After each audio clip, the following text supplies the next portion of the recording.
And welcome to Review Uncensored. And come over to our late night show. I'm super excited right now, and I can't wait to have a conversation with you. Okay, so for those, if it's your first time to come across this channel, please do yourself a favor and subscribe. Make sure that you ring the bell. Ding, ding, ding, ding. And I want to say shout out to my regulars. Thank you very much, guys, for sticking around and for your support and also for your contributions. I've been reading most of your comments. Wow. I'm so thankful. And bounce again, I want to say, if you want to comment, please make sure that you do it respectfully, because in this community, we don't swear, we don't fight germs. Good to see you, Lizzie. I'm so glad you guys are here. Come over. Let's have a conversation. Hi, good to see everyone. Please do not forget to like the live as we move along. Tapera, good to see you. Moses, shout out to you, man, for coming through. Come over, Kudakwashe. Thanks so much, you guys, for coming through. I'm so grateful that you're here. Tendai, good to see you. Okay. All right, what a brilliant day today. We had a beautiful day, actually. Shout out, everyone. Hey, Timothy is here. Mildred, Darlington, shout out to, and good to see you. Yo, let me tell you, there are people, honestly, by public demand. But interestingly, I've got a different song. But anyway, by public demand, people requested that I play this song a lot, apparently. I guess it connects us to our roots, and I understand that. I understand why you guys cry for the song. Again, shout out to Mono Mukund for playing such an powerful song, and it's really an honor. Take a listen, y'all.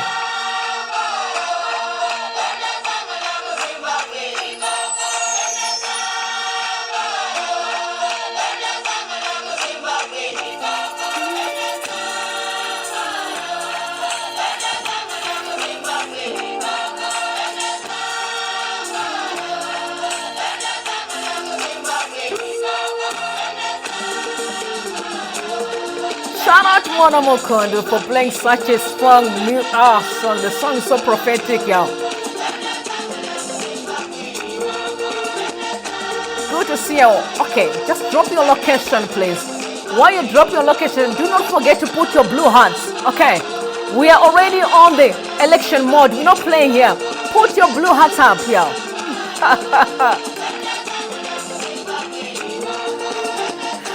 Good to see everybody. Oh, wow. I'm so glad. Yeah.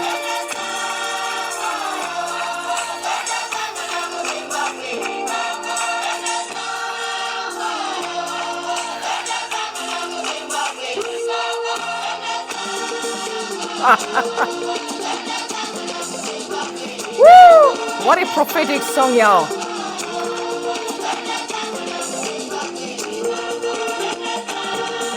Wow.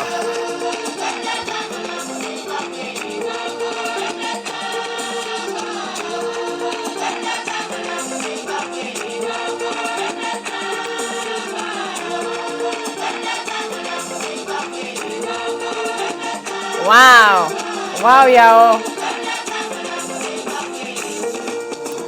Okay, guys, good to see everyone, and I'm so glad that you guys are here. But here's the thing that I want to tell you.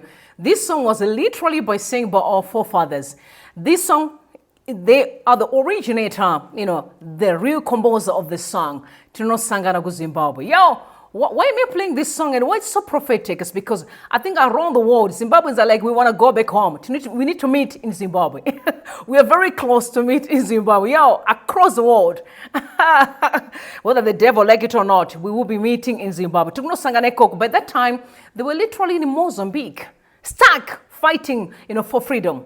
That's exactly where we are now. Trikuno Sangana ku Zimbabwe. Whether people like it or not, I'm gonna have my own shed, waiting interview Moso. While we are there, saying finally we are in the Zimbabwe that we always wanted. It's around the corner. Now, a good man, again, the book of Proverbs, a good name is more desirable than great riches. To be esteemed is better than silver or gold. Riches or loving favor rather than silver and gold. I'm telling you, a good name, a legacy is more important than collecting money, land, houses, cars. Everything in the end is simply vanity. It's vanity.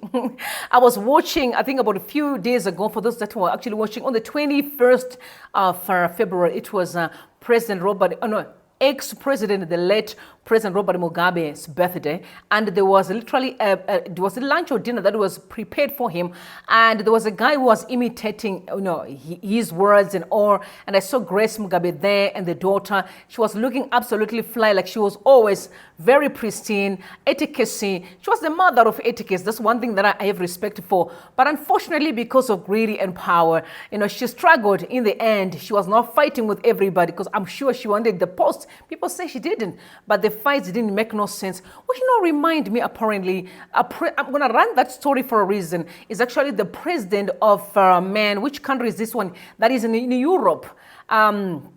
Haiti. Is it Haiti? Hey, it should be Haiti. And the allegations are the wife literally killed her husband because she wanted to be the president of Haiti. What a shocking story. But that's what happened. Power. Power it makes you look like a crazy when you are, full with power. You get to a point where you don't respect the people. Now, Honorable Sifu, he said times have changed. Social media has turned everyone into a journalist. In this era of economic hardships, people sell information to anyone. Government officials, it's time to address corruption, nepotism, and office abuse. We need accountability and transparency. And I think every Zimbabwean is crying for the same: accountability and transparency. Now, I have people in here, 250, who just join us right now. I'm going to ask you to go in and like the live so I can push algorithm. Please do be just a sister's keeper, because we want everyone to come through so we have this conversation. People are demanding for a fresh election now, demanding. Were you surprised why there's so much, people are in an election mode, be it ZANU-PF, and also looking at Triple C? I mean, these are side shows, those are jokes. But we know those that are supporting Nelson Chamisa like I do. That's why I've said, please drop your blue hearts, because that's who I am. I do support Nelson Chamisa, believing in his leadership. And for those as well, they are also on an election mode. Last night, I'm minding my business. For some reason, I don't know how did I come across this video. I guess they suggested for me for a reason. And I'm listening to the video. Bishop Maponga, Bishop Maponga last year when he was campaigning for ZANU-PF, he was literally at the Zion church, that church of blue and white. My relatives, some of them go to that church, and I'm actually very related to Mumtendi. My sister was married there. My late sister was married there. So I've got my sons who literally belong to that family. So Maponga was busy campaigning for ZANU-PF. To my surprise, he began to bastardize ZANU-PF that when people want to bribe you to do their dirty work, it's not for me. You also went on to say, I would choose Zimbabwe over a political party. I wanted to take a listen to Maponga. I was shocked to hear him saying that, and I was not surprised when it comes to his allegations or what he was alleging. Because you also remember last time when Balula came to Zimbabwe, people were saying, Balula is in town. He's going to actually snatch the script of rigging elections. How many people saw that even ANC was busing people across the country? To an extent that some people actually were involved in an accident. People were like, what's the point of busing citizens?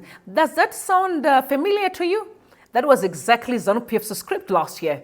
Busing people all over the country. They're still busing them. They only bus. But cars must be given to other people. We will be pursuing that story tonight. So let's take a listen to Maponga speaking against the behavior of ZANU-PF and ANC. Quite sad indeed. Please take a listen. Malema is wrong. Okay. MK is wrong. Okay. ACDP is wrong. Okay. AP is wrong. Okay. Now you look at all your 150 children coming out of you as a parent, and all of them are wrong except you as a parent. Come on, so who is fooling who? Who is messing up who here? We're no longer children to be led astray by political slogans. Any political party that has reached maturity must be able also to understand why did Lekota leave to form COPE. Why did Malema leave to form EFF? And you look at Lekota's disgruntlement, you look at Malema's disgruntlement, you look at Mackenzie, you look at Ahmed Mashaba, you look at Thank you. IFP, and all you begin to see. Bantu Holomisa, UDF. Yes, UDM. Actually, UDM is a full ANC, and Holomisa is known to me as a brother.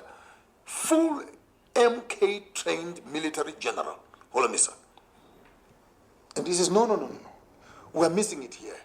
And you as ANC, you put on your solid plastic clothes. You get public media spinners like Wombalula. You can do it, but not all the time. And I think the time is running off and running out. Right. Where honesty will start surfacing out. And if we're being honest as ANC, and I'm saying so from understanding the ZANU-PF position, which my father almost died for, and I am a ZANU-PF follower, not for anything, but for historical understanding of where this party has been from to give us the Zimbabwe that we have and the sacrifice that we've done.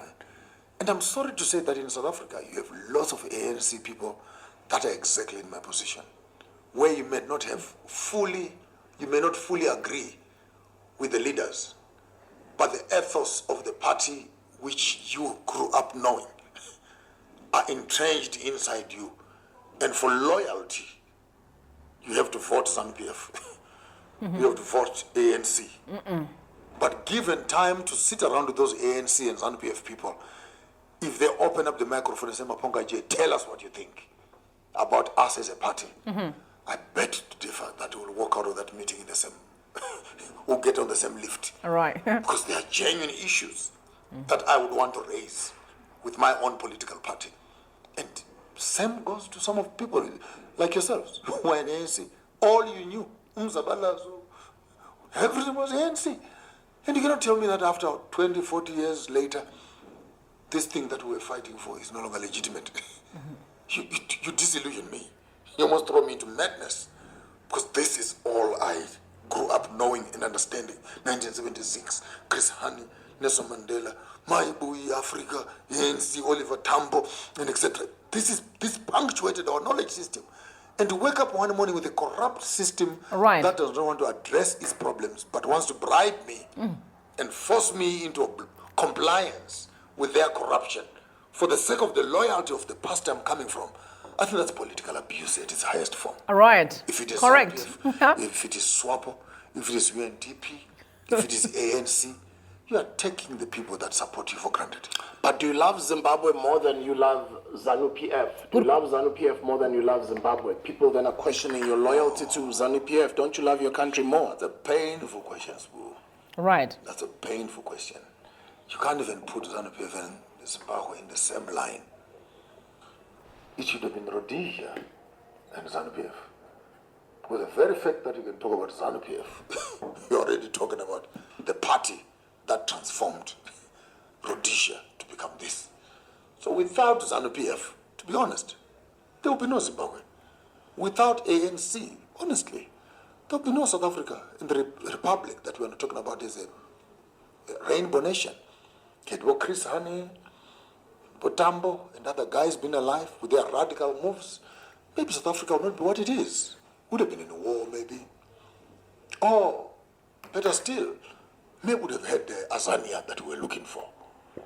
But through negotiations with this rainbow nation, with 2 sentences each of each country and each tribe in the country, and South Africans, particularly the white ones, singing, South Africa is our land, which still remains as a song for the continent. So I don't love the party more than I love the people. Right. But I cannot undermine the contribution of the party towards the country that I now love. And if the country begins to destroy, if the party begins to destroy the country, my allegiance remains with the country more than with the party. So you're saying the Cape Independence Party then is justified by wanting to break away from the rest of the country? If the Cape Town wants to break away, then the Venda must break away. KwaZulu-Natal must break away. Northern Province must break away. Free State must break away. You can't give privileges only to white people, and black people around the country don't have the same privilege.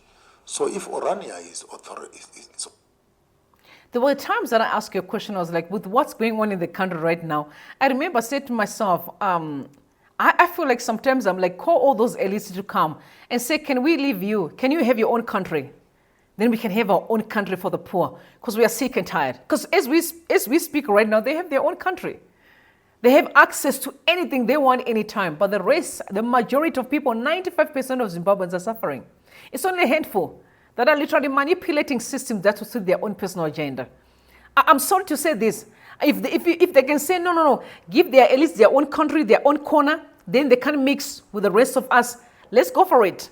If we can have peace, in my opinion, honestly. But I love what Maponga said.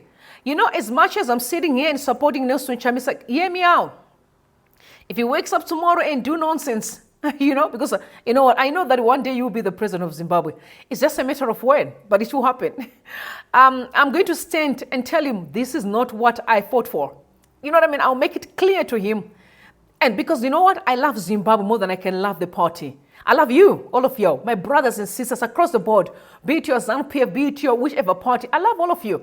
But I'm not going to love a political party more than I can love the people. Unfortunately, this is why I get it.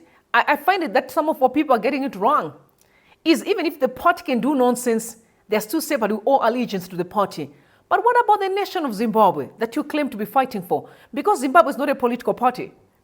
This is why I've always said the president, when he speaks, he should never say on behalf of ZANU-PF. He should say on behalf of Zimbabwe.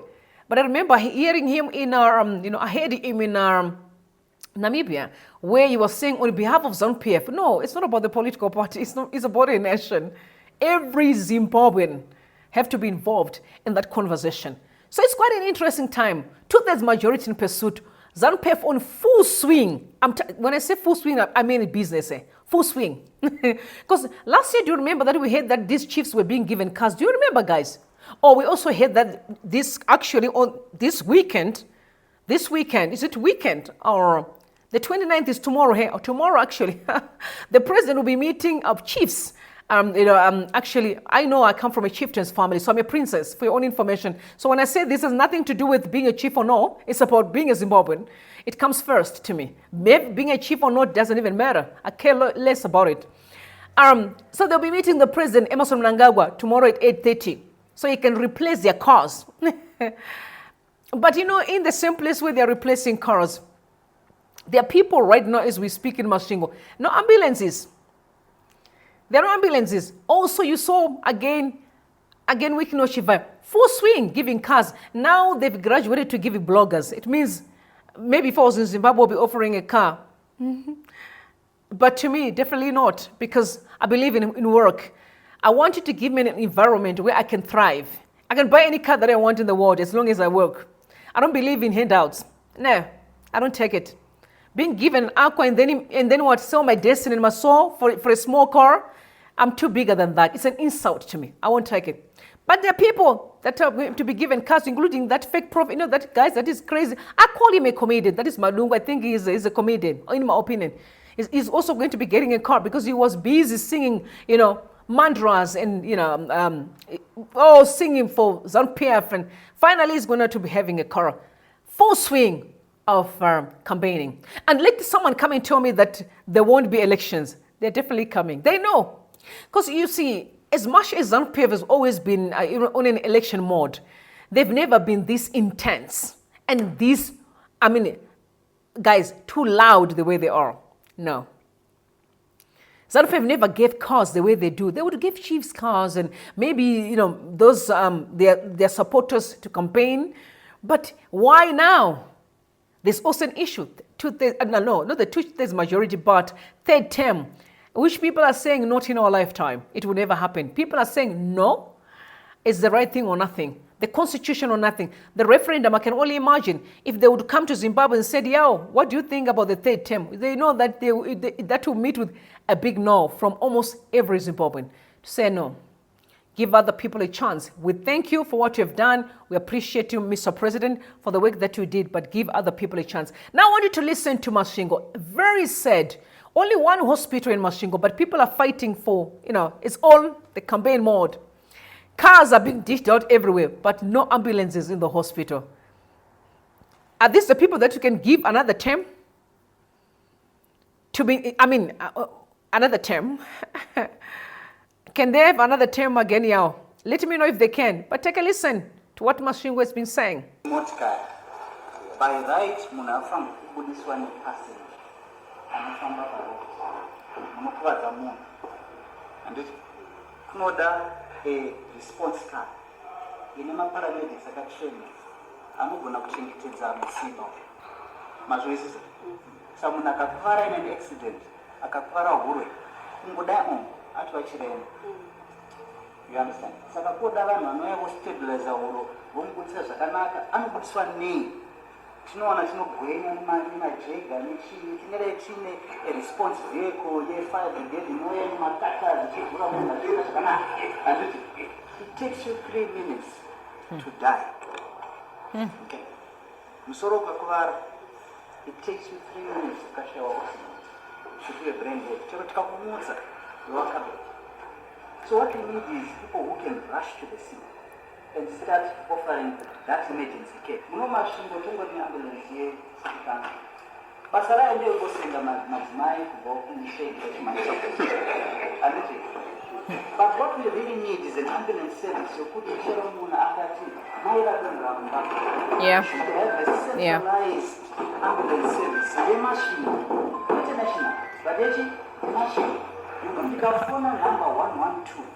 Pane call center inodavira yotumira munhu ikoko kumutora munhu wedu akanisa kuchipatara. Masvingo hospital ingori ne100.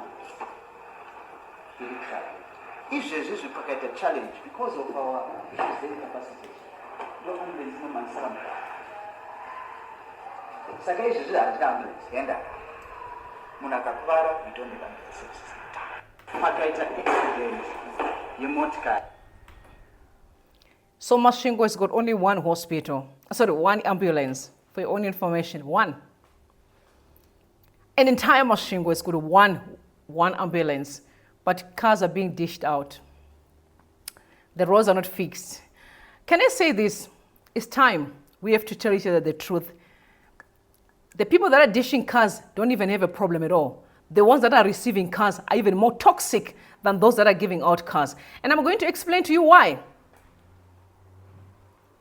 You can't blame, it's becoming a slave queening society. Everyone is just a slave queen. And the blessers are there to give out the stuff. But you know what? One thing I'll tell you about slave queens is slave queens are paying for the stuff they're getting. That's exactly what we're doing. And they're not only paying, they're paying it heavy. We are paying for the cars that you guys are taking. We're not going to paying it, we're paying it hard. It's costing us a lot. That's why I'm saying I'm in a position where I'm no longer blaming those that are giving out cars. I blame the ones that are receiving them. You can see people slave queening online. Oh, I didn't get a car. You get a Mercedes-Benz, but you have no food to eat. You can't even afford to put fuel, even to buy a tire. Slave queening. The whole nation is just people are just jumping up and slave queening. You know what? It's sad. It's very sad. At the expense of the poor, people are suffering, but you are slave queening and you're getting money from the taxpayers' money, cars from the taxpayers' money. It's sad and heartbreaking, absolutely disgusting and embarrassing. But that's the society that we have today. And we expect to fix the country. No, we can't. If we carry on like that, I don't blame the ones that are giving the cars. The chiefs saw some people don't have to have even a place to stay as we speak. Chiefs saw people being displaced. Chiefs. But they are on their way to collect new cars. Whom are you going to blame? Why can't you say, no, my people don't have a place to stay. I can't take your car. Sorry, no thank you. I would rather leave being a chief. I'm going to stand with my principles. If we were principled people, if we're a principled nation, we wouldn't be where we are today. No wonder why people always say, Zimbabweans, are you really educated? Because if our education cannot tell us what's right and what's wrong, then we are not serious. We are really not serious. It is sad. But anyway, Masvingo painted blue today. Was blue. Blue. People are saying no, Chamisa, nothing else. We want Chamisa. Hear them out. Singing Iva Gamba. It was pegged in Masvingo. Sad.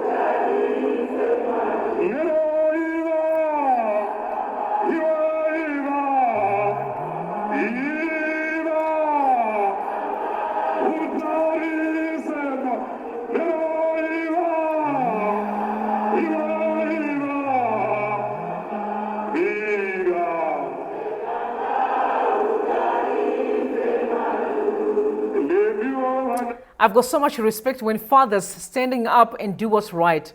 It humbles me a lot. I want to say shout out to everyone who was there. I saw old mamas there, saw fathers. You can hear the father that is singing, Iva Gamba, keep strong.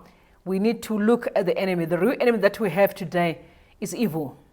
Evil has visited our nation. Greedy, selfishness, wickedness, satanic, devilish. People who lack no conscience at all. They just do as they please. I can only imagine if it was South Africa. I'm sorry. Overnight, people be gone. Nobody could take that nonsense. But you know why? When you're softy, people think you're stupid, right? Yeah. But also softy people can be dangerous as well. It's only one day where they wake up and tell you who they are and what they're capable of. It's simply a matter of time. We are watching where this is going. It is sad. Jairus said, laying the foundation, the movement is safe in the process of self-cleansing, winnowing off the unwanted chaff, applying the eagle eye. Watching out for intrusive elements is a paramount.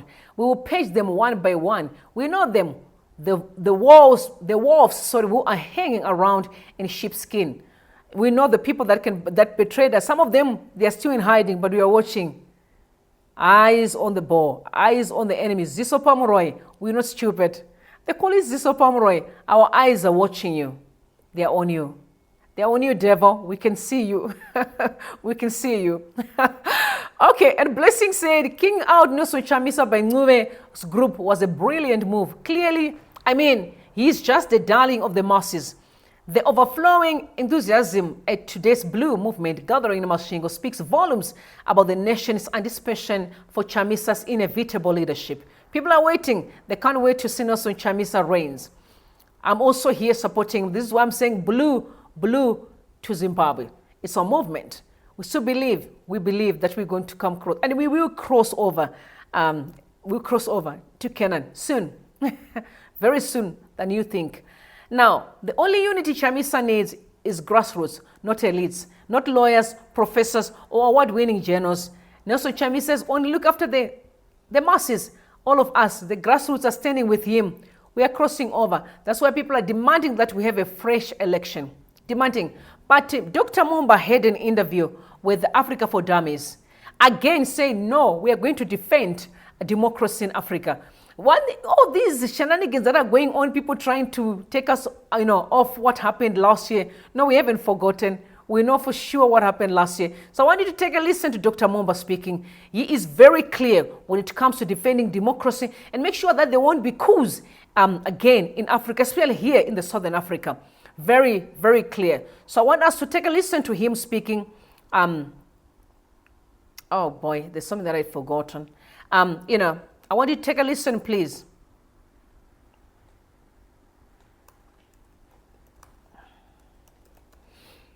They will tell you that, no, there won't be no fresh election, forget about it. But they are busy campaigning, right? Busy dishing out cause. Do you think they're just dishing out cause for nothing? No, they are campaigning. They are on in campaign mood, but they want to tell you that, no, forget about it. There won't be nothing, forget about it. No, don't forget about it. You must make sure you buckle up. Everyone, please buckle up. Buckle up, please. Quite a bit of austerity to say it like that, among the ruling party particularly. And of course it met the applause of the opposition camp. So I don't know if you could shed some light on that and just speak on that as well. Sorry, it's the SADC Chair Observer Mission. Oh, sorry about that. Yeah. My mistake. Yeah. Well, thank you so much. That's what I was going to correct. Yeah, thank you so much, Zenge, for helping me there. No, I was not the SADC chair. I was SADC head of mission, particularly for the Zimbabwe election. I'm no longer, the head of mission because that mission is over now. I think that this experience that I had in Zimbabwe falls squarely in line with my call as an evangelist. When I got involved in church work, I came in as an evangelist, taking the light to where darkness was. Mm-hmm. When I joined Zambian politics, my entire crusade is to bring morality and integrity in politics. So when the president of our country, President Hakainde Hichilema, asked me if I could represent SADC in Zimbabwe as a head of mission for the election this last August, I went there with really no agenda of any form. I had never played that role at that level before, and I had never led a SADC mission before. And so I was there with a very open heart. The instructions given to me were clear. Number one, never, as head of mission, you have 68 observers that are going to go with you. They are from the 16 different SADC countries. They came from different countries, 16 SADC countries, and I was heading that group. So this group was eventually distributed in all the provinces of Zimbabwe to do one specific job, and the job was basically to observe the election, nothing else. We didn't go there to change their constitution. We didn't go out there to make people vote a certain way. I personally didn't go there with any preferred candidate. That is why when I arrived in Zimbabwe, my team and I, the first call was on President Mnangagwa at State House to go and listen to him on the preparedness for the election. Then after that, we met the opposition leader, Mr. Chamisa, and we listened to his story and the concerns that his team had. And all we were doing was take notes of what the stakeholders were doing. We eventually interviewed several people in Zimbabwe and institutions that had something to do with elections. And so our job was very, very clear and easy. Observe, and out of the observation, write a report of what you have observed and present that report to the Zimbabwean people and to the international community. So that was one of the easiest things I've done, because all they wanted us to do was to use our eyes and our ears, and then not challenge their constitution, not challenge their anything, but just make sure that they are conducting that election in accordance with their own laws that they have set for themselves, and also the Electoral Act that they have decided to put in place by themselves, and to ensure that the election is free and fair for all those that are participating. And so those were our areas of concern as we watched. So after the 68 observers from across the country came back to Harare and brought their reports, a team of 24 sat down to go through these reports and look at those areas that are common from all the corners of the country. And they formed the basis of the report. And in that report, we praised the Zimbabwean government and the Electoral Commission for things that they did right. But we also did raise deep concerns about things that were observed, not by Nevers Mumba, by the 68 observers that went across the country. Mm-hmm. We also highlighted those things that were done in contradiction to their own laws and Electoral Act, and also contrary or below the standards of the SADC principles and guidelines on democratic elections. So for us, we had three things, Nathan. Number one, we had to look at the constitution of Zimbabwe and ask ourselves as observers, are these elections taking place within the confines of this constitution? 2, we looked at the Electoral Act of Zimbabwe. Are these elections following the prescribed space on how elections should be conducted in Zimbabwe? Thirdly, we had our own little booklet, which is called Principles and Guidelines for Democratic Elections of SADC. And we compare what the report is saying from the different provinces to those 3 documents becoming the pillars around which we make determination. So when that was done, as leader of the SADC mission, I was given the odious responsibility to now read that report that was written by technocrats and the Secretariat of SADC, helped by our own drafting team that comprised of people from different countries, 16 countries. So basically that's how you evolve the report. So that's all I did. I read the report, and I was very, very clear about the report, that it represented things that we observed on the ground. Unfortunately, Nathan and Zenge, the ruling party of Zimbabwe, ZANU, took great offense after we issued our report in Zimbabwe of the election as we had observed it as SADC. Unfortunately, the ruling party found offense in predominantly in one sentence that said that the election of August in Zimbabwe, the 2023 election, fell short of the international democratic standards of an election, and also fell short of the SADC principles and guidelines. But they have been praised for areas in which they did well, especially that the election was conducted in an atmosphere of relative peace with absolutely no notable violence. And we get that to them. But I think that maybe it's because SADC has never questioned Zimbabwe before about any kind of sins that could have been committed during the election, that they found that SADC did them deliberately did that. There was no intention to write a report that would injure Zimbabwe or the Zimbabwean people. And to answer your question, it is for this reason. A lot of Zimbabweans, even if you go online today, welcomed our report with both hands, because they said time has come for Africa to start having true reflective reports that talk about the challenges that we face on the African continent. If we all hide our weaknesses and our failures, our inabilities to provide the very best product for our people, when and how are we going to improve? If somebody comes to your house and says, oh, there's a dead rat there in the corner, please remove it, and you hate him that is exposing my filth, I think then you don't love yourself. Right. I think anybody who comes and tells me there's a problem in my house and gives me an opportunity to clean it up is my friend.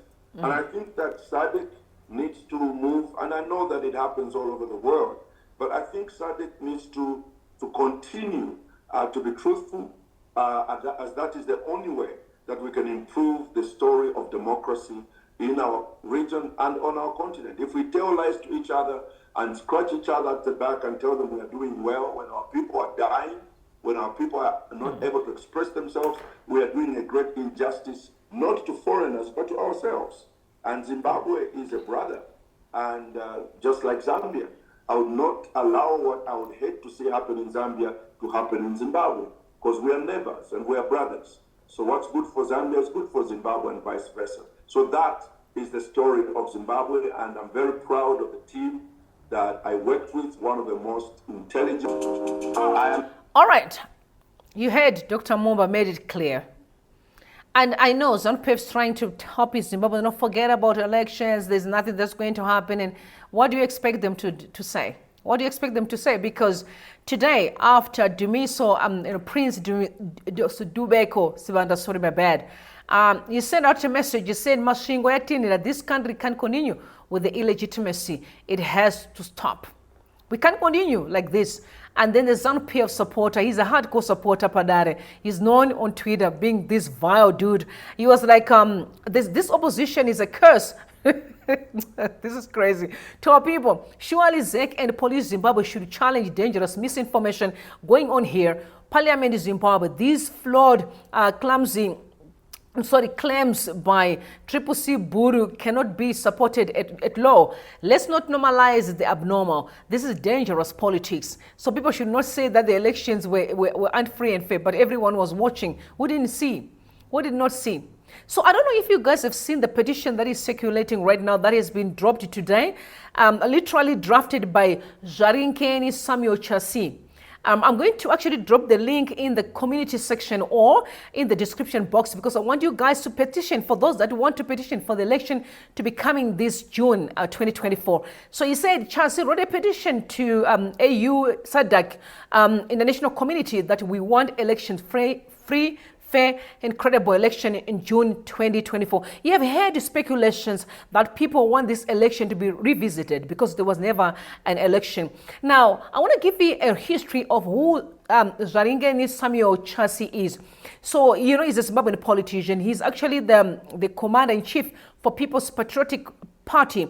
And you remember last year, he was also, you know, owed allegiance to Nelson Chamisa, that his party could support Nelson Chamisa. He's a human rights activist. In September 2022, Chasi wrote an open letter to the International Criminal Court, ICC, asking Hague-based court to arrest President Emmerson Mnangagwa of allegations of lightening of human rights abuses, including rape, torture, and abductions. Also, he wrote another letter again ahead of Mnangagwa's visit to New York, if you can remember, to the United States of America to attend the 77th session of the United States General Assembly. You remember last year in New York on the 13th of September 2020, the year before. And the letter was addressing the United Nations, African Union, SADC, diplomatic missions, ICC, Parliament of Zimbabwe, and the political parties. Part of the letter read, in the letter, it told the International Criminal Court and the torture, abductions, and the rape in the 1983. Remember the Kukura Hunt as well. You know, he wanted President Emmerson Mnangagwa to take responsibility. This is him, Chasi, writing to the ICC. So now he wrote this petition, very heavy petition to which I'm going to read right now. It's there on Twitter. It's on online. Like I said, I'm going to drop the, sorry, my bad. I'm going to drop the link in the community sections that you guys can petition because they're demanding elections in June 2024, fresh elections. So the headline is demand for fresh elections in Zimbabwe by June 2024, supervised and monitored by United Nations, not ZANU. And I know you all can, you can agree with him. I would say amen to that. I'm going to say praise ye the Lord. Amen. So I'm going to read.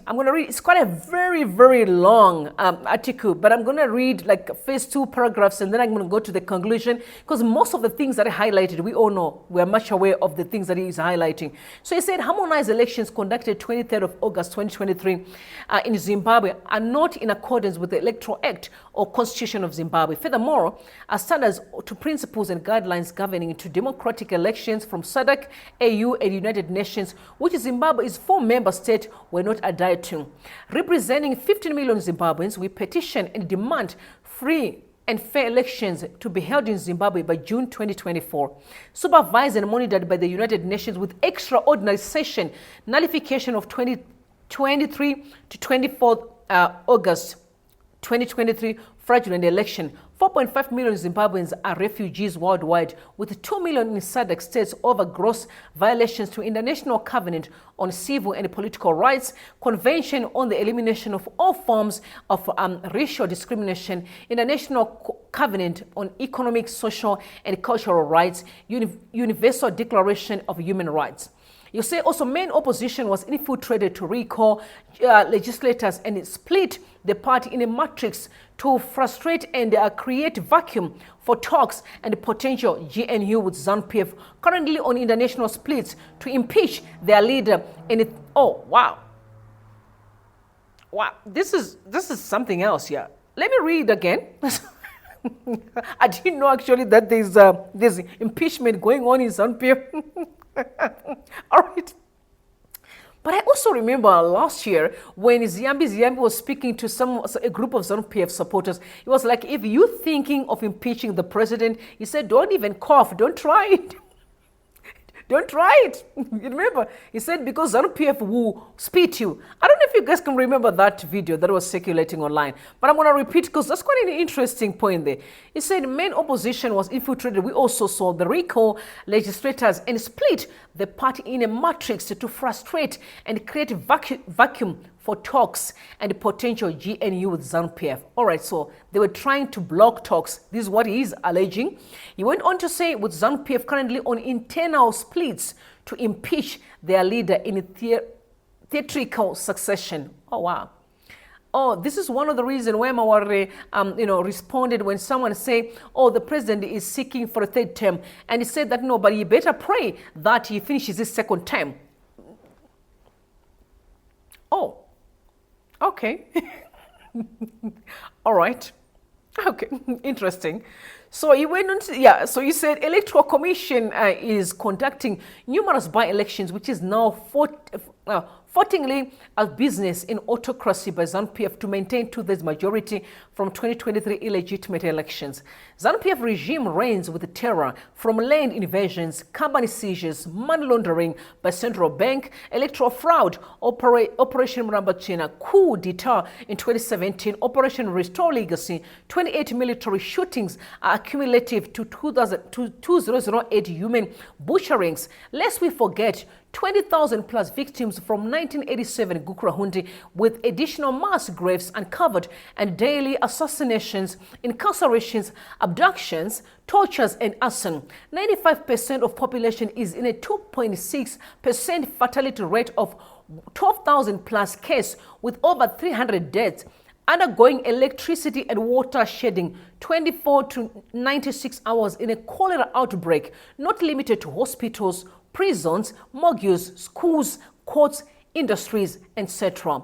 Gross human rights violations in Zimbabwe undermine the fundamental principles of democracy, with law enforcement agencies adopting an unsettling approach to crack down on opposition with the denial on rights of freedom to association, peaceful and expression. Article 20 of the African Union Charter on Human and People's Rights states that colonized or oppressed people shall have the right to free themselves from the bonds of domination by resorting to any means recognized by international laws. You also speak of our electoral laws and reforms. He spoke about electoral reforms, which you have heard many people also demanding that we need electoral reform. If we have to hold an election in Zimbabwe, which for me I was like, if there are no political reforms, there should never be an election in the country. I'm sorry, they should never.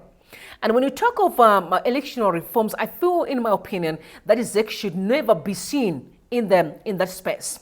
ZAC should definitely be disbanded in full swing.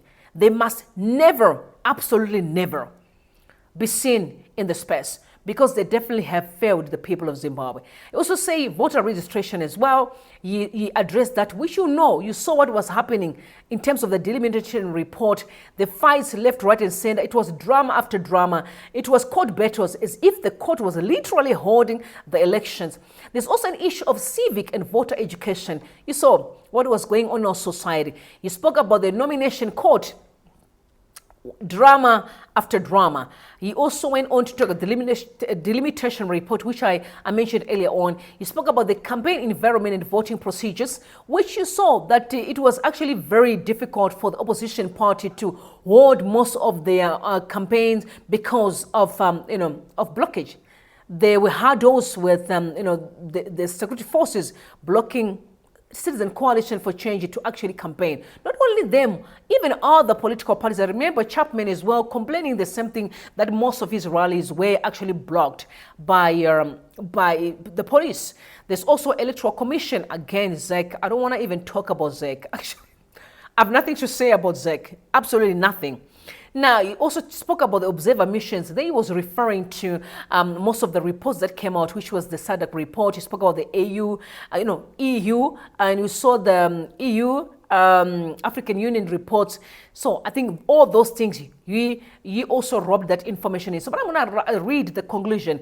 He said, United Nations Security Council must hold virtual extraordinary session and nullify the events of 23rd to 24th August 2023 fraudulent elections in uniformity with the Southern African Development Community and African Union. Evidence and reports point out to widespread irregularities in the lead up to and on election day, including voter suppression and manipulation of results, number of candidates disqualified and withdrawing from the race. Dialogue does not work in Zimbabwe. All processes in preparatory of fresh elections must be conducted outside of Zimbabwe, as the case of 1979 Lancaster House agreements. He has got such a powerful point right there, guys. Remember, Zimbabwe came through because of the Lancaster House. So if we can't speak, I have to give. Let me finish to read this before I actually pass my comment on it. He said, house agreements for a neutral and free environment without victimization. Citizens shall not be drawn to battle lines of theoreticality and deception of ZANU-PF succession rivalry for any potential GNUs or transitions. GNU is definitely a no. It's a no, and it is a no. The political crisis must be resolved with agency and without partiality. It's millions of lives at stake we're talking about, with bottled citizens on promenade. Zimbabwe is undergoing economic meltdown, with majority of citizens being exploited by the regime. We're talking democratic routes in the quest for our freedoms as peaceful citizens. We demand for free and fair elections to be held in Zimbabwe by June 2024, and totally reject the outcome of results which were announced by Zimbabwe Electoral Commission. I'm fighting the oppressive system to be crushed and do not care if I'll be part of the top echelon or not. Yours sincerely, Zarinkeni Samuel Chasi, Republic of Zimbabwe. Respect. Respect for Samuel. Sir, you deserve some respect. You deserve a seat at the high table. Respect. When men stand up for what's right, then we know we are about to restore society. It's enough with people who are busy slave queening for things. Slave queening for a car, and your kids don't have food. Stupid. What's the difference between you and slave queens and prostitutes? I'm sorry, it's the same. Men who are busy being given a car, you are the same with slave queens and prostitutes. There's no difference. You're selling your soul. You're selling your soul, your destiny for a car, for a liability. Sad. Very sad. Now, moving on, I'm going to drop also the link of that article so you guys can read it in full, because I did not read some of the things in between, because you knew the things that you were addressing. I mean, we have been talking about this. So, fresh elections, they're demanding, citizens are saying we want them. So please go in and also send petition. I did. I would really want a country that is functioning normally. I'm not happy with what's going on currently. I'm not happy. We've got a few who are eating and the rest are suffering. Honestly, and I'm saying this, President Emerson Mnangagwa, my father and president, I know you are a father of the nation, but honestly, what's going on in the country is really not fair. There is a few people who are busy eating, and you confirmed many times. You spoke about those that are living in Chishawasha with houses that they got helipads, and the guys are being known for working in the procurement, which means they are doing their dirty, shady deals there, taking the money for their personal use and living fancy life while the rest are suffering. Diabolical, devilish, satanic wickedness and evil from the pit of hell. And Mr. President, this is one of the reasons why people are writing all these articles, to say we are fed up. And I think, for the sake of your legacy and for the sake of your name, maybe it's time for you to turn in this issue of giving people cause when we don't even rose. Another pandemic that you, Mr. President, you need maybe to look into it and really find ways to resolve them. Otherwise, what are we talking about? I've told you, a good man or a good name is far better than riches. It's better than cars, houses.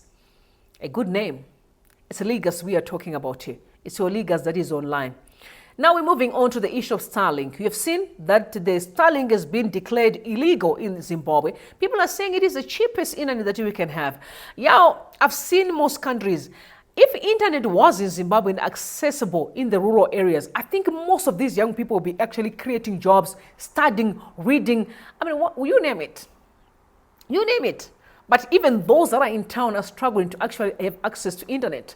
So they are saying there are reasons why they can't accept us to have Starlink. They've got their own, technological reasons. I'm not really that technological, smart. But people are saying it is affordable. Can we have that at least maybe, available for every Zimbabwean? Because people really are desperate for internet. But there's always been speculation that there are reasons why they don't want most people to have internet, because you're going to be watching us, while we have conversations. But I pray that we reach that time where we can have internet. You get by the airport, you can have internet, you can be on, do whatever you want. You know what I'm saying? I can leave here to go by the shops here. I can even log on sometimes. If I want to do my transaction, I just log out when I'm outside there, then I get to the shop, I do my thing. That's in 2024. Internet is everywhere. But it's different. Honestly, whatever that is going on there in the background, I pray that it's actually going to be in favor of citizens. Citizens should never say. If I can see online on Twitter, people are angry and they are fighting that we have Starlink. But the government said they have security issues with that network. We're waiting to hear if they can outsource something different, because Net One, Econet seems to be very expensive that people can't even afford to buy data. So honestly, Mr. President, we pray that your ministry, or the ICT, that is Matevera, right? The lady, Miss Matevera, please, ma'am, we ask you to look into this issue, because we need free access, or even if it's free, but like affordable internet in the country. But while I'm talking about this issue of the internet now, can I tell you, honestly, even if people would vote me to be a member of parliament and be in that parliament in Zimbabwe, I won't take it. If they can say you're supposed to be earning $20,000, I won't take it. I'm going to explain to you why. It's a very toxic space to be. It happens mainly when there are so many illiterate people around who may push themselves away forward to the front, where they know they can't even handle that space. You know what I mean? I will tell you why I'm saying so. We have seen people crying about how China is literally feasting on our minerals. And you saw what my brother sent, a very, very sad message. He said, we will look into each other's eyes and ask each other, what did we do? When powers are makomba everywhere? Because makomba are everywhere. I don't go chair, I should tuta vashenda. Magabona masagari circulate by social media. So, in white, akazarama minerals achibuda. You name it, how many cars are driving out with lithium. And guys, we're going to look into each other's eyes, and say, what did we do? We were just watching. But let me tell you what's happening in China. They're already talking about AI. Where are we now? I've heard Mutambara speaking about AI. I was expecting to hear about AI on the streets, even in the rural areas, people talking about it. But no, I'm not hearing it. Why? Because people are limited to the access to internet. But let's hear Chinese people talking in their own parliament. That's going to show you what's going on in this world. They are speaking in their own parliament. Take a listen, please. Less than 2 weeks ago, just before Budget 2024, the announcement by DPM Lawrence Wong, our finance minister, there was another announcement halfway across the world from Singapore. A tech company which is already changing the world, a tech company called OpenAI, which brought you ChatGPT not too long ago. That company announced a new platform, a new AI platform called Sora. Sora allows you to key in text, type in some text, a prompt, and it can produce videos which are indistinguishable from what Hollywood can produce today and what smaller studios can produce. Just 1 year ago, during the debate on the President's address in April 2023, I'd spoken in Parliament about the age of AI and how fast things were changing, how software like ChatGPT, GPT-4, Midjourney 5 had appeared on the market within less than a year or so. AI which can hold a conversation with you, can write an essay for you, that's ChatGPT. AI which can take high school exams, advanced placement exams in the United States curriculum, and outperform many humans, that's GPT-4. AI which can create photorealistic pictures of events that never happened. That's Midjourney 5. Just 1 year ago, I had spoken about how, with increases in computing power, once you go from generating one make-believe image to 30 images a second, you go from AI-generated photos to AI-generated videos. At the time, April 2023, I'd expected the technology to take another 2 to 3 years. As it happened, it took place faster than I imagined. Within 10 months, OpenAI had announced the Sora platform to produce AI-generated video. So that's the world today. Technology disruption happening very quickly. New challenges everywhere. The unexpected, increasingly the norm. And so we can't hide from these changes. No country, no economy can hide from these changes in the world with AI. Even if an entire country tries to prevent AI from entering its borders, other economies will do so. Your competitors will do so. So we have to accept the world as it is, the way the world is going to be, and look after, support, empower, uplift our people. And this is why the new subsidy for Singaporeans aged 40 and above to pursue another full-time diploma in higher education, this new subsidy in the budget, that's why it's so important. Because it recognizes that in a world that's changing so quickly, what you learn in school, in education at age 20, may have changed, transformed, been replaced by a new world by the time you're age 40. It recognizes that change and supports middle-aged and older workers. And having mid-career workers learning new skills alongside younger workers, a middle-aged, mid-career worker alongside someone who's 18, 19, 20 plus years old, learning together, that will also transform the education experience in our institutes of higher learning. Because older workers bring life experience, life skills, living wisdom into the classroom. Even as they bring that into the classroom, they also learn new skills together with the younger students. And these students, by working with each other, they even lift up one another. It will transform the classroom, even as it allows the older and younger workers to form new friendships, new networks, and new opportunities together. On artificial intelligence, less than 2 weeks ago, what did we do to deserve the nonsense that's going on in the country? The Chinese are busy right now. It's going to make me cry. It's heartbreaking. You've seen Chinese kids in the classroom? Top class. There was a lady that they were alleging that is doing some crime in Zimbabwe, is being protected by politicians. I forgot her name, but the news Hawks actually reported the story this past week. She's being protected by politicians, and she's being protected by some high-profile people in the country. And I also heard another woman, this is a Zimbabwean woman who's been arrested for using President Emerson Mnangagwa's details to do all her dodgy deals. And how many people are using the president to do their dodgy deals? I've told you, because the president is getting younger and people want to capitalize on that and abuse his name to do evil and to do wrong. It's said, Chinese people, you can see, top class. If it was our parliament, nonsensical.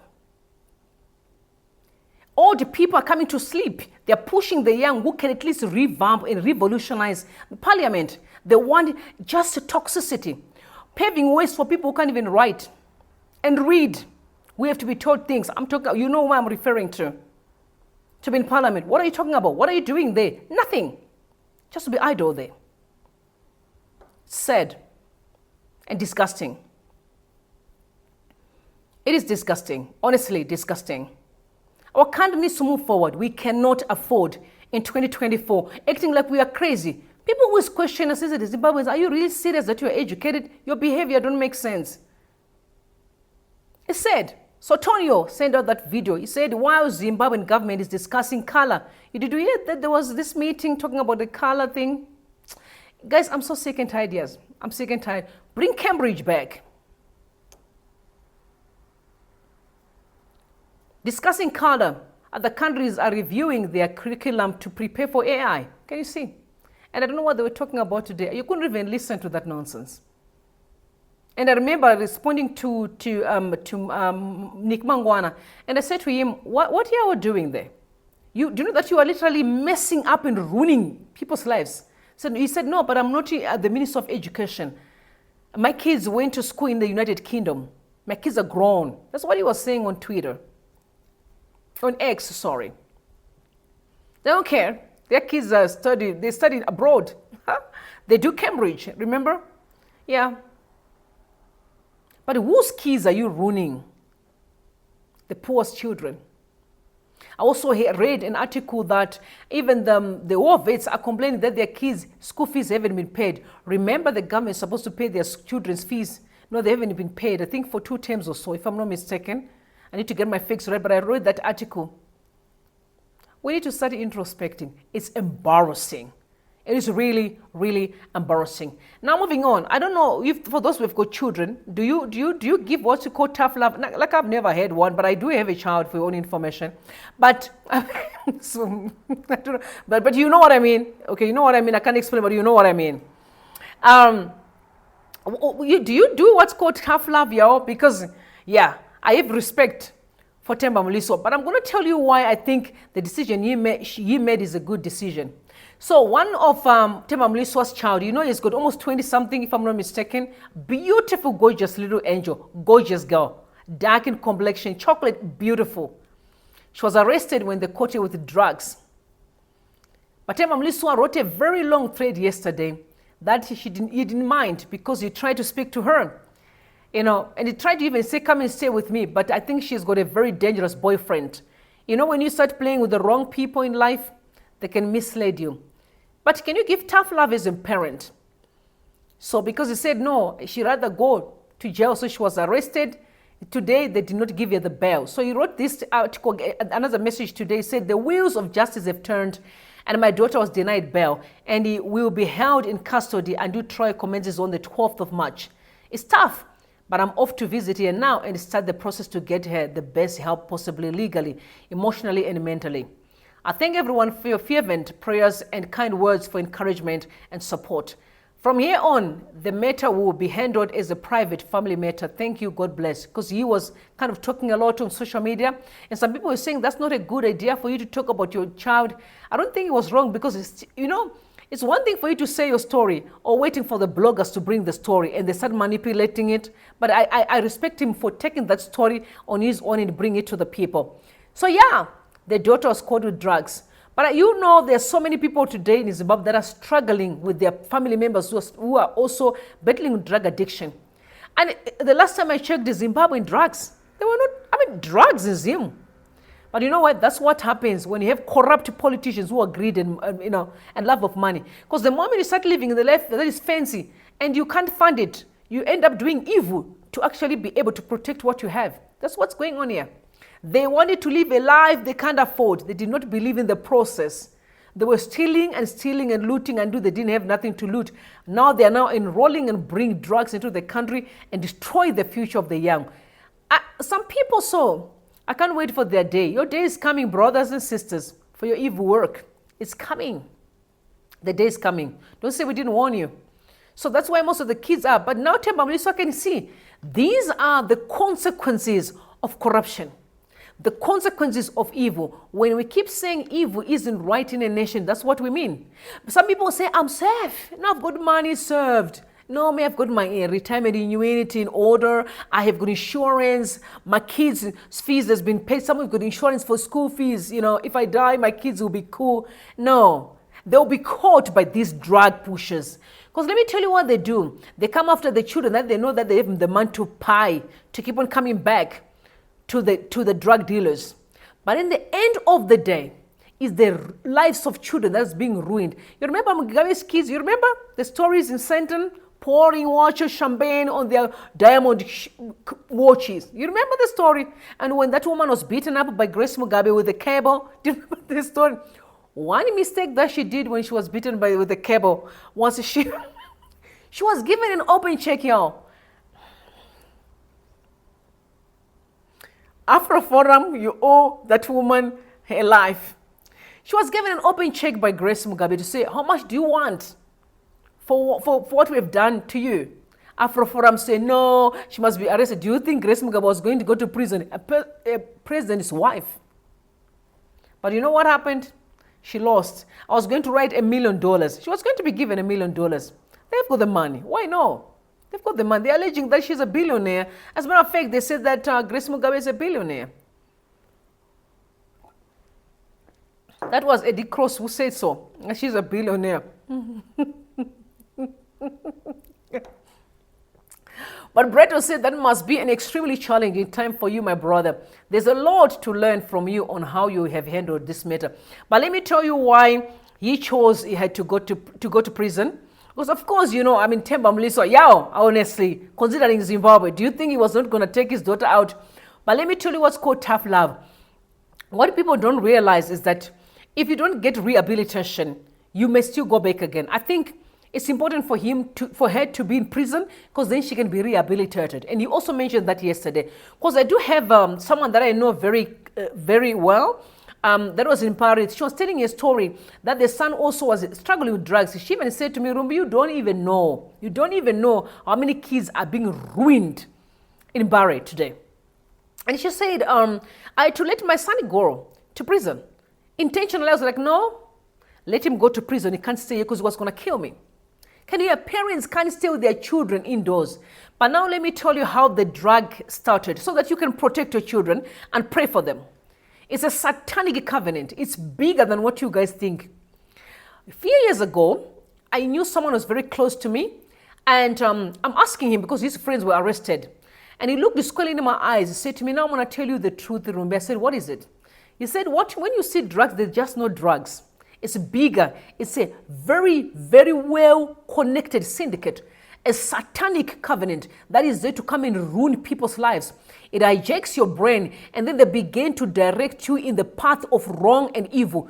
You start killing, you start stealing, you lying, you're not honest. You know the role of the enemy, the resume, it came to steal, to kill, and to destroy. He said to me when these drugs started, the goal was to actually going after white people so that we can control their minds since they'd colonized us. And this guy was from the West Africa, I can't mention in the country because I'm respectful. He said it was to control white people because they had colonized us. But you know, because the moment you allow wrong to happen and you nest it, it will move from white people to now everyone, colored, black, any other color is a victim. That's why I was telling you last time that the moment we allow corruption and evil to happen in our country, it's going to affect everybody. I do not care how much money you have and where you build your house. Some people may say, no, I built my beautiful house in Borota, in Shishawasha, we've got everything that we want. I remember this other girl, when we were on Twitter, we're having a meeting there. She said, my cousin is owning, he's a doctor, is owning a practice. So if I get sick, I can just go to his hospital. I was like, ma'am, you can wake up when that hospital is gone. Do not allow evil to be too comfortable in the space because it's not going to ruin those that you think will be victims. Everyone will be a victim, everyone will be a victim. This is why you see me how passionate I am to say, guys, by all means, let's come together and make sure we do away with wrong in our society because it's going to affect everybody. Thank God, Police Zimbabwe. Shout out to Police Zimbabwe because Police Zimbabwe are very good when it comes to crime, except when there's politics involved. But they're good. All those robbers are being caught. Police Zimbabwe, now I understand why Jonathan Moy was very clear on that. He said, if there ever been police who are good at dealing with crime as Zimbabwean police, they're well trained. But every time you see that they seems to be complacent, you know that something is going on in the background. That was Jonathan Moy who said, those were not my words. I'm just looking at the work that they're doing today in Zimbabwe, the way they're catching all those armed robbers, the way they're tracing the CID, the way they do their job. They are top class. Our police were top class. Our army were known for being top class people. But you know what? there's an enemy who infiltrated their space to cause a mess. But you know, our army were not Zimbabwean army. You can't fight with Zimbabwean army. You can't. They were known strong army. You remember when they were moving and they were singing that time and with the ZANU and whatever. What are you talking about? What the porridge is them? You know? No. Oh, the army. But you know what the people did? The enemy did to go and cause a mess. But our army are coming back. The police are coming back. They're doing incredible work. I'm telling you, incredible work. And I want to say shout out to the police for that job. I applaud you and I respect you. But please protect your children. By all means, pray for them. The enemy is after your kids. They're after the money that you give them. Of course, you're working so hard and the enemy is watching. And I always tell my children, you don't eat in people's houses, people's food, you don't drink people's water, you don't take tablet, you don't do nothing. It's just a hello, we play and you go back home. You know why? Because that's where they can catch you. They end up giving food. So for those that are drinking, I don't drink. Or those that are busy, you know, you move from man to man, woman to woman. That's where you get caught. They'll drag you. And you find yourself in the mess. Play smart. The world is getting ugly. And I'm really praying for Melissa. But now Melissa can see why we've always said evil in the country is wrong. It will affect everyone. No one will escape. That's why we need to stand for what's right all the time. Now, there's a video that is circulating. If you saw it, for mskana enda kunotizira akapfeka shorty. Now we're moving into family life. Enda kunotizira akapfeka shorty. My own video that is circulating online. It's all over the place and I saw people laughing about it on Twitter, actually. And take a listen to this mama. She's angry. Some of the words, they just forget about it. Listen to what she's saying. Anyway, you know, yeah, I know you can still talk about these words. So the mama is angry and told this woman to get out of her house. And it's sad, man. Take a listen. The 2000s, it's sad.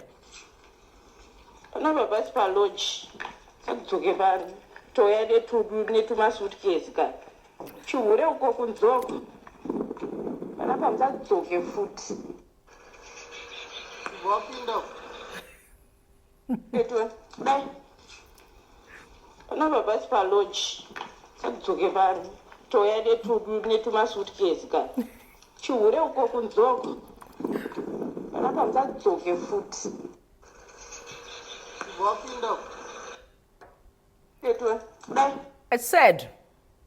The young girl, she's wearing a shorty, she's been kicked out. I think these are the 2000s. I told you I'm in old school, right? I'm in the 80s. So I grew up in a different environment. My father was a bulldog. You know, my daddy, a bulldog. Huge, gigantic man. You don't mess up with my father, you know. So the policy and the ruin of home is you will not come back home after 6. It was the cutoff time.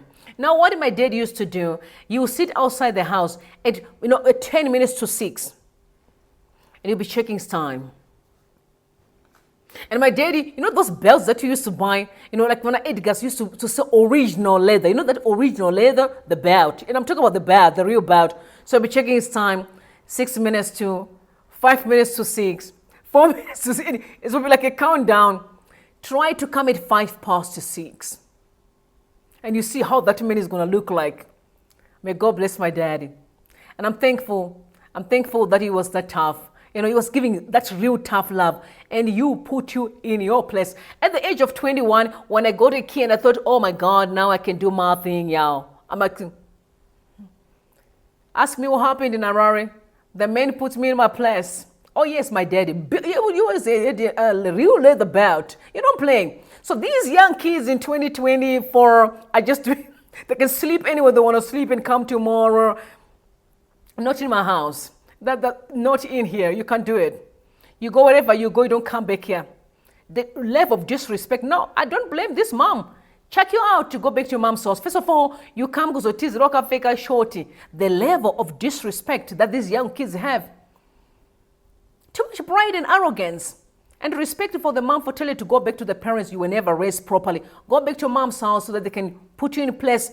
If they understand me well, they could have done things the right way. But you know, they are disrespect to the parents.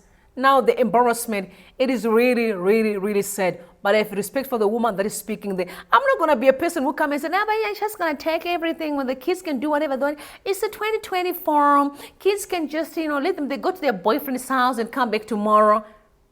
And then when they bring problems, I'm the one to carry the burden. Not in my lifetime. You know what I'm saying? Don't worry. We will sort this out. That's why I'm saying my YouTube channel is going to deal with these young people. May God help me if I can be able to reach them at universities and try to tell them, listen, relax and chill. Focus on life. Because most of you have so much, consequences to face. It is really, really sad. Yeah. It said a girl child and a boy child are in trouble in 2024, especially in Zimbabwe. Both of these children are in trouble because the economy on its own is breathing fire. The society, staying away from your parents. Parents are there in the diaspora trying to make ends meet. And the kids are just, literally, it's sad. This is why I'm desperate to say I need to see a new Zimbabwe when we can restore ourselves to come back, to be that family and be that, you know what I mean? Like there's something about being in a house where there's mom and there's daddy and, you can, no matter how little you may have, but you can sit around, we used to sit and you can have food in one plate, but there's just something about family.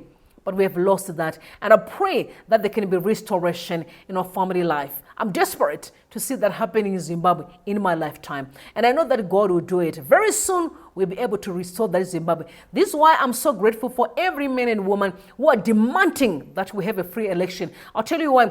It will set a precedence. Not only that, a great foundation. Patching of GNU, come here if you want to go back and come back. No, we've tried that. It doesn't work. We need to start Zimbabwe. We must restart the nation by making sure that our foundations are solid so that at least we are able to build a strong foundation. And also everyone should be able to understand that this Zimbabwe can never be messed up again. People need to know that there's a line that you can't cross. Drawing a line in the sand and say it is enough. We have to restore our legacy, restore peace, love, unity, and prosperity. I love you all, and thank you so much for coming through. May God bless you, and may God bless Zimbabwe. Bye for now.